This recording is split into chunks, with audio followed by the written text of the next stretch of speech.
Stanley clutched the bucket tightly to his chest and entered the door on his left.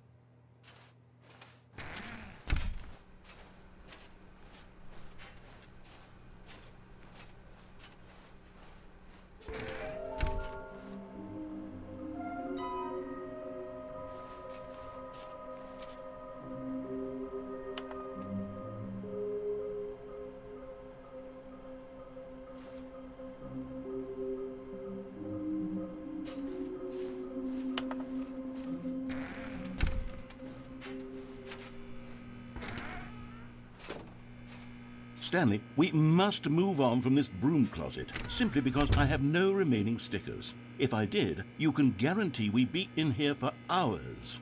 But alas, no stickers.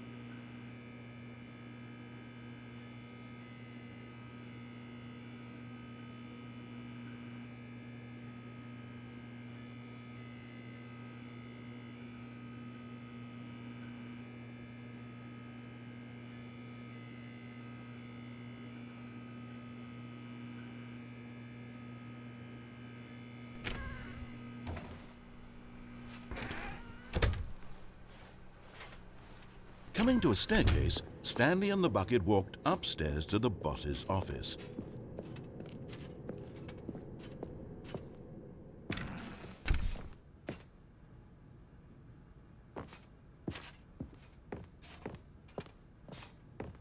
Stepping into his manager's office, Stanley was once again stunned to discover not an indication of any human life. Crushed by the weight of this revelation, Stanley may have broken down into an emotional dumpster fire if not for the soothing presence of the bucket. Even now, in his darkest of hours, did the bucket's warmth and guiding light pierce the... But Stanley guessed the correct code by sheer luck. Was it that the bucket knew all along? Was the bucket guiding him? Yes, this is certainly the most logical explanation.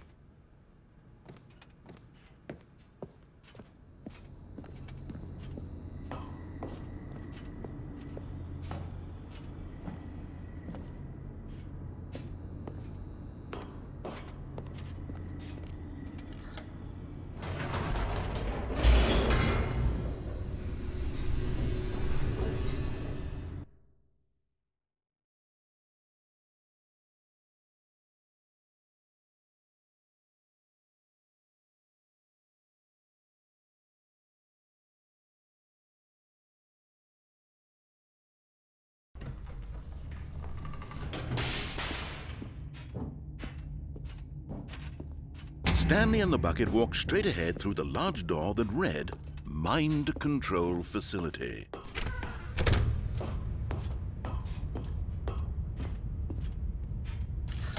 The lights rose on an enormous room packed with television screens. What horrible secret did this place hold? Stanley and the bucket both wondered to themselves.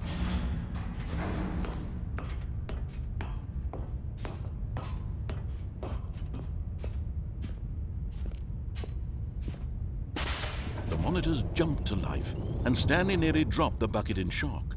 Everyone in the office was being videotaped, monitored like guinea pigs. The bucket had never seen anything like this, and it very nearly burst into tears as Stanley cradled it gently, reassuring it that everything would be fine.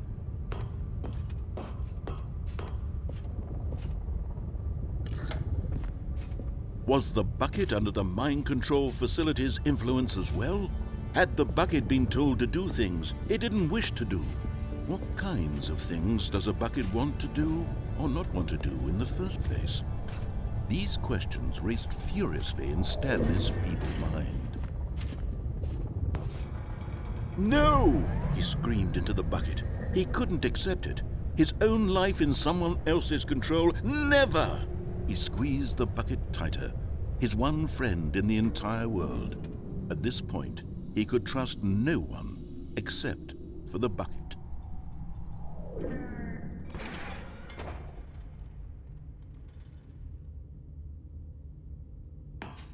But here was the proof. The heart of the operation. Controls labeled with emotions, happy or sad or content. Walking, eating, working, all of it monitored and commanded from this very place. And as the cold reality of his past began to sink in, Stanley decided that this machinery would never again exert its terrible power over another human life. For he and the bucket would dismantle the controls for good. Two best friends, Stanley and the bucket, up against the world. They high-fived in a really cool way, and the bucket made a sassy comment about taking down the system.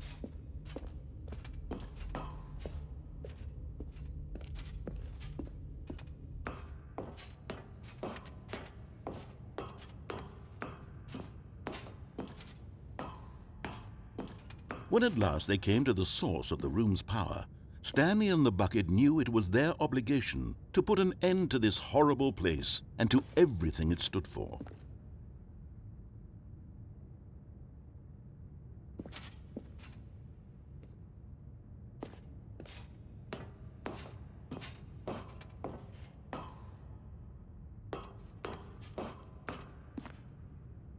But at the last second, the bucket jumped in and pressed the button to turn on the controls. Stanley gasped in horror.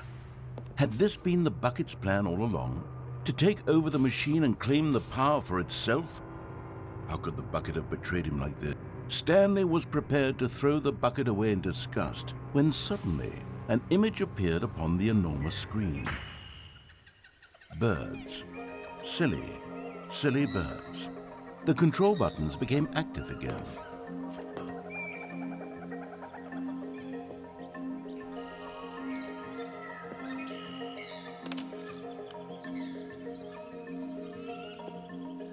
Stanley flipped through one video of silly birds after another, and then it dawned on him. This wasn't a mind control facility at all. It was a facility for monitoring and surveilling silly birds all over the world. The mind controls were only a facade to disguise its true intentions. Had the bucket known this all along? Stanley marveled at the metal genius in his hands, the one who had pointed him towards this incredible discovery. Stanley and the bucket never found freedom because they spent the rest of their lives here in this place, flipping through live streams of the silliest birds imaginable.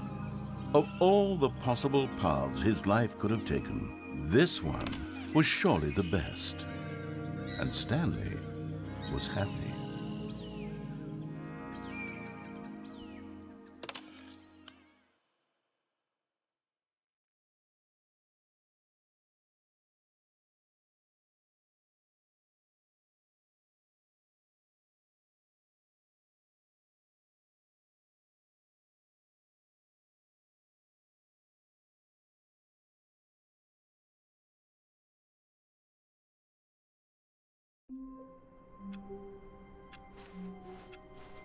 All of his co-workers were gone.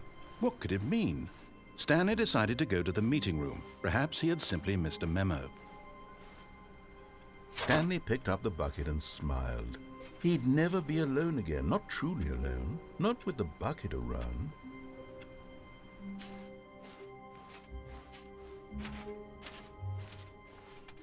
Stanley clutched the bucket tightly to his chest and entered the door on his left.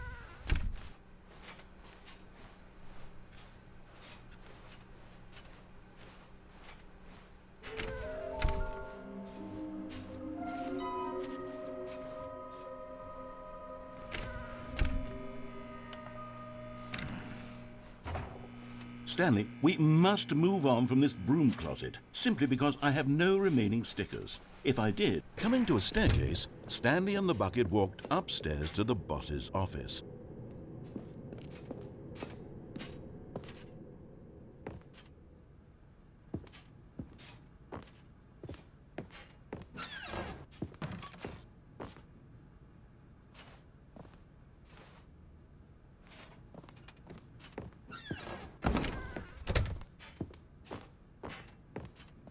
Stepping into his manager's office, Stanley was once again stunned to discover not an indication of any human life.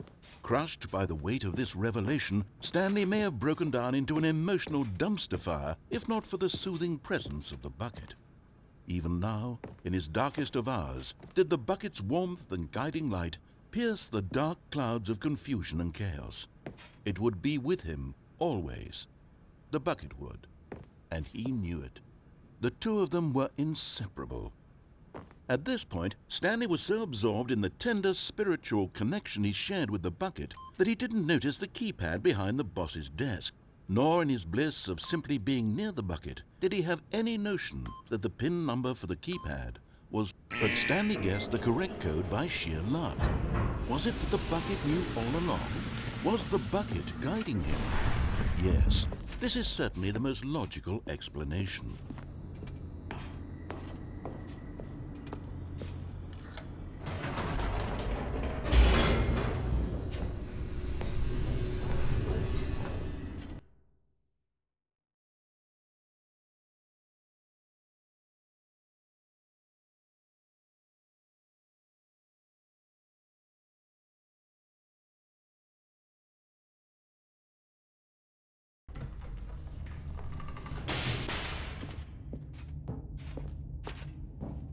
Stanley and the bucket walked straight ahead through the large door that read, Mind Control Facility.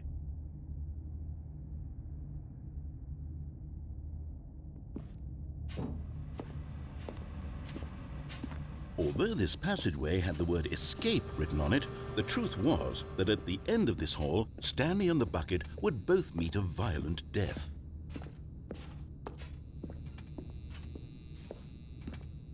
The door behind them was not shut.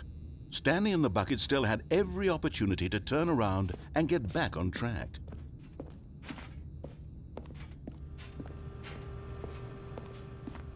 At this point, Stanley and the bucket were knowingly walking forward into a very painful death for each of them.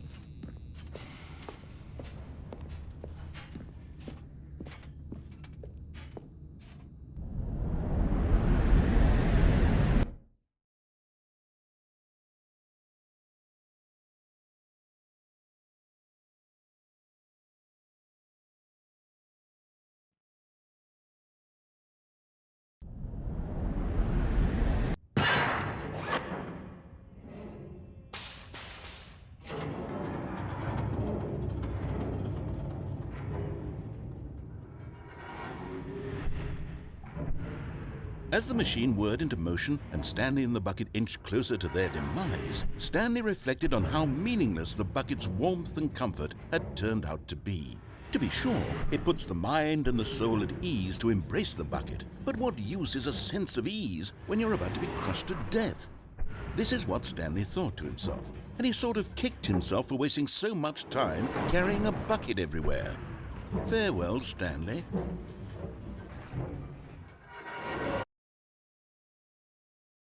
"Farewell, Stanley," cried the narrator, as Stanley and the bucket were led helplessly into the enormous metal jaws. In a single visceral instant, the bucket's life came to an end, as it was crushed violently to death.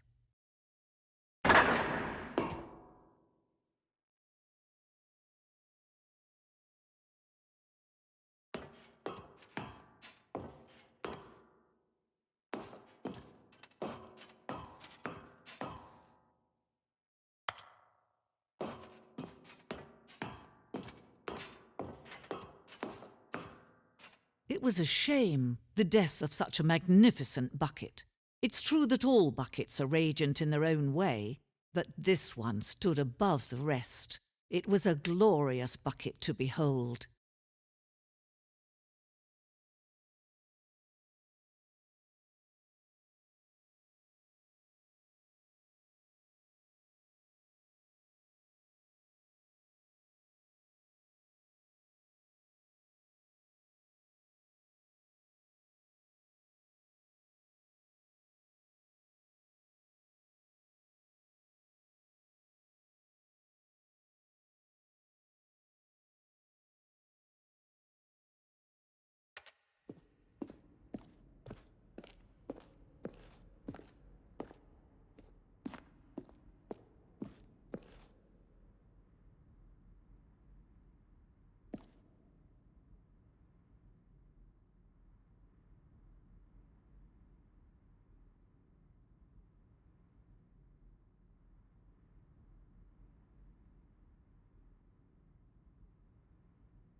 Can you see how arrogant it was for Stanley to take a bucket like this and to claim it for his own? Can you see the hubris that blinded him?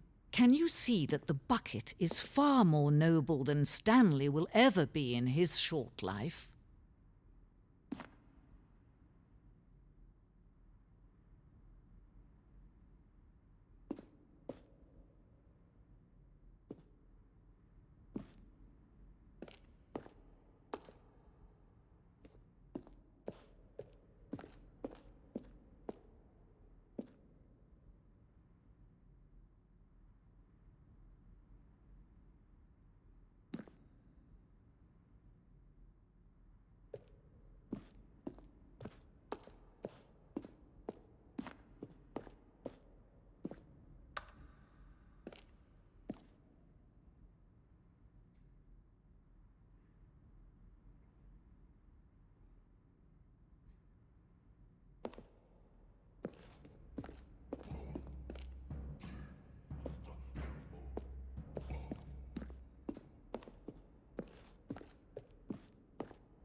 No man can own a bucket, and certainly not a bucket as dazzling to behold as this one. It is man who should kneel before the bucket.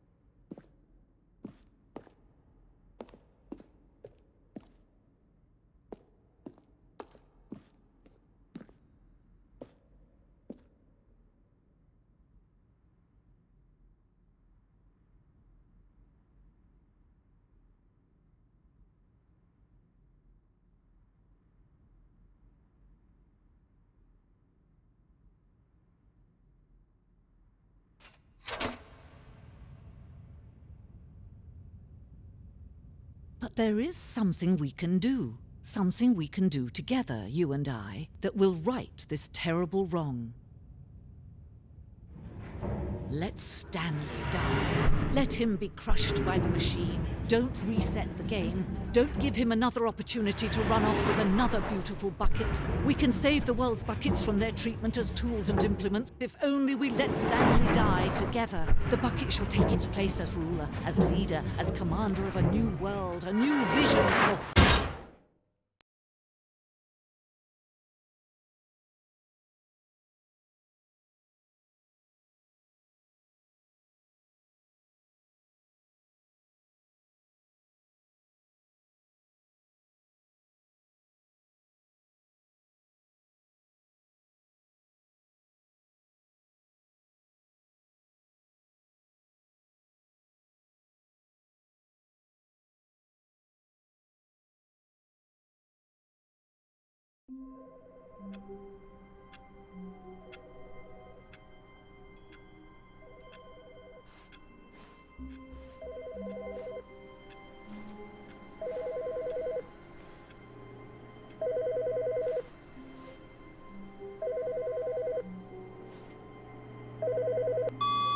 Good morning. Thank you for contacting the Future Happiness Foundation.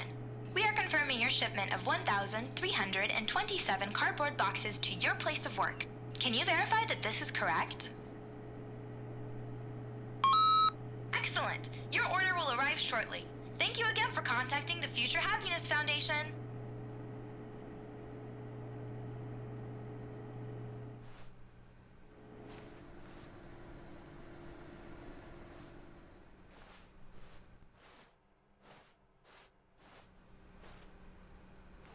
The good old bucket.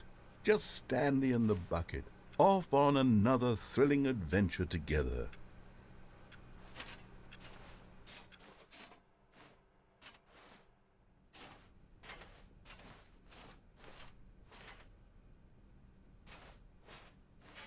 Stanley clutched the bucket tightly to his chest and entered the door on his left. This was not the correct way to the meeting room, but Stanley had felt the bucket calling to him, telling him that the employee lounge was simply the place to be. And here it was. Had the bucket turned out to be correct? Was this better than the meeting room? Yes, Stanley thought to himself. Yes, perhaps it truly was. How insightful the bucket turned out to be.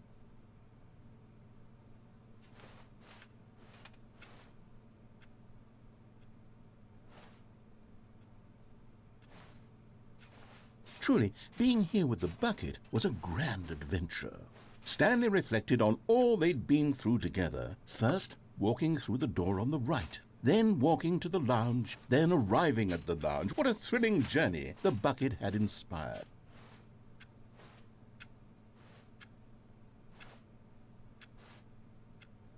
Perhaps this was where the bucket felt most truly at home, here in the employee lounge. Perhaps it's the only place a bucket can even feel at home.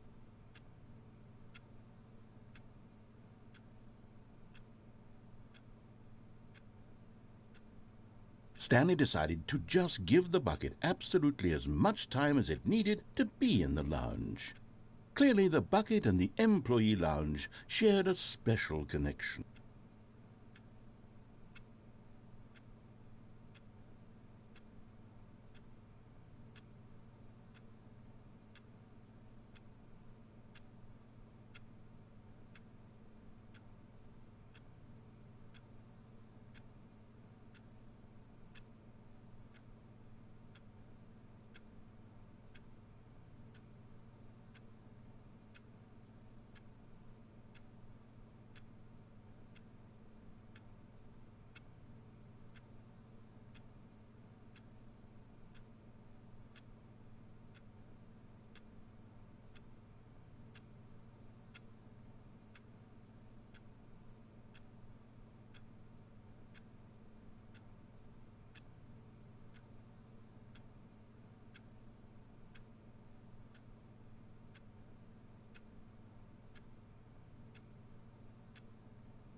But finally, the bucket was done being in the lounge, and they took the first open door on their left to get back to business.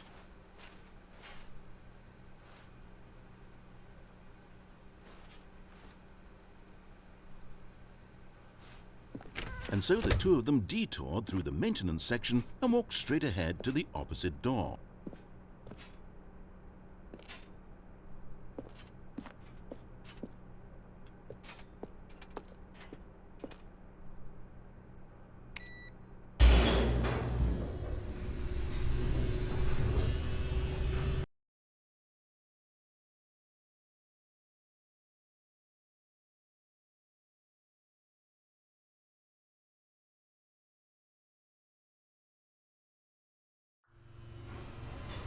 Oh, good, Stanley. I'm glad you found your way here. I knew you'd find this place eventually.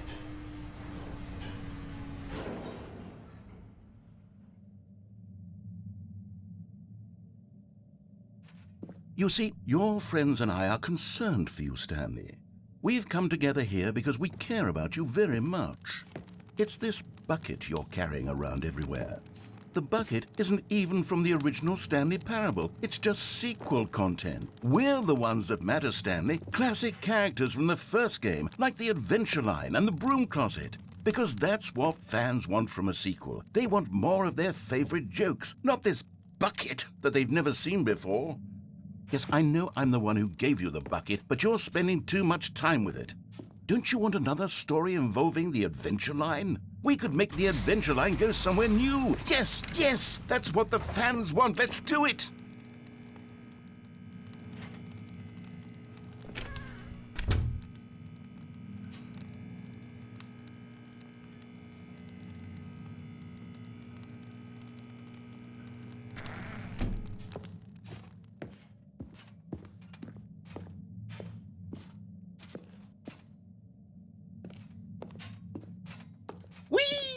Look at that wacky line. Who knows where it'll go off to next? Oh, and it played some silly music as well.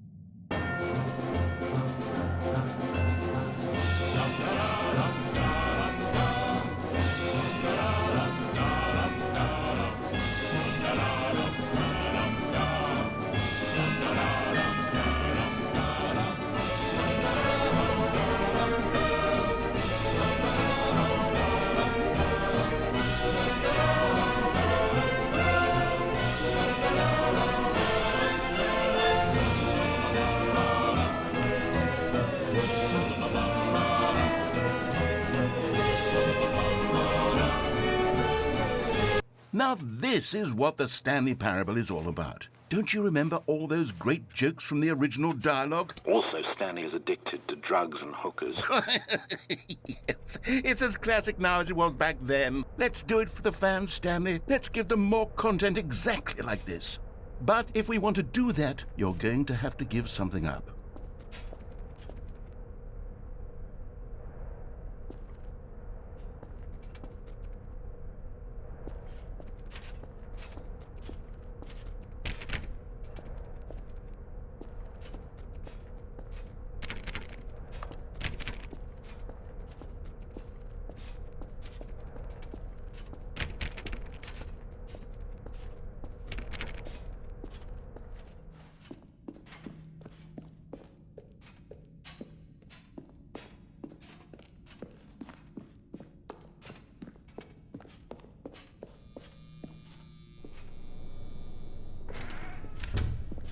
Don't you get it, Stanley?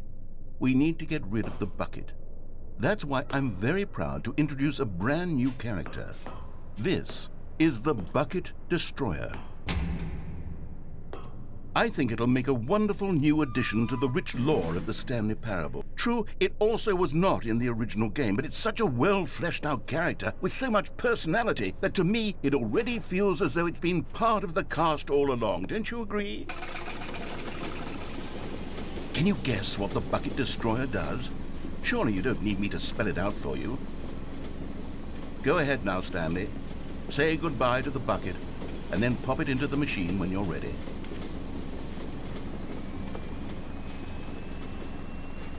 Now listen to me. It's crucial that you give it the bucket.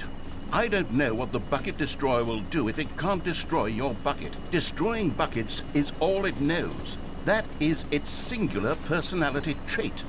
Sure, I can hear you saying, how does a character with only one personality trait deserve to join the pantheon of beloved Stanley Parable characters? Well, you see, if you were to really explore the bucket destroyer, you would see that its desire to crush buckets is so densely loaded with complexity and nuance that it's really like 10 personality traits. What other object in this game can you even say that about? The broom closet? Certainly not. I wonder what sort of bucket destroyer merchandise the fans will be clamoring for after this. Okay, the bucket destroyer is getting very upset now. You'll have to hurry and feed it. We can't get back to the classic Stanley Parable characters like the Adventure Line or the bucket destroyer until you crush that damn bucket. Quickly now, the fans are waiting. Do it, the fans, Stanley. Give the fans what they want. Hurry and...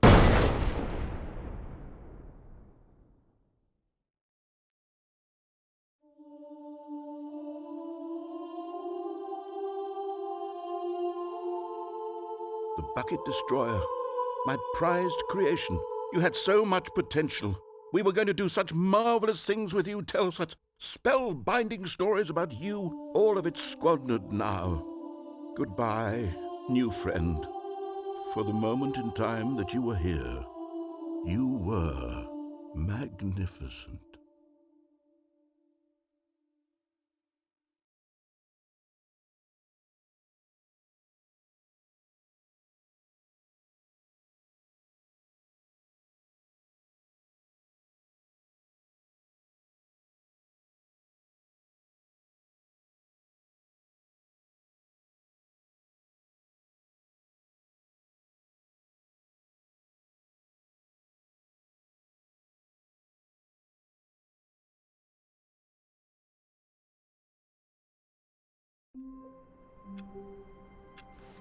All of his co-workers were gone. What could it mean? Stanley decided to go to the meeting room. Where are we going today? The bucket asked. Stanley just smiled. Anywhere they went together would be perfectly fine with him. Stanley clutched the bucket tightly to his chest and entered the door on his left. This was not the correct way to the meeting room, but Stanley had felt the bucket calling to him, telling him that the employee lounge was simply the place to be. And here it was. Had the bucket turned out to be correct? No, never mind. The bucket was wrong. Stanley took the door on his left to go back to the meeting room, and so the two of them detoured through the maintenance section and walked straight ahead to the opposite door.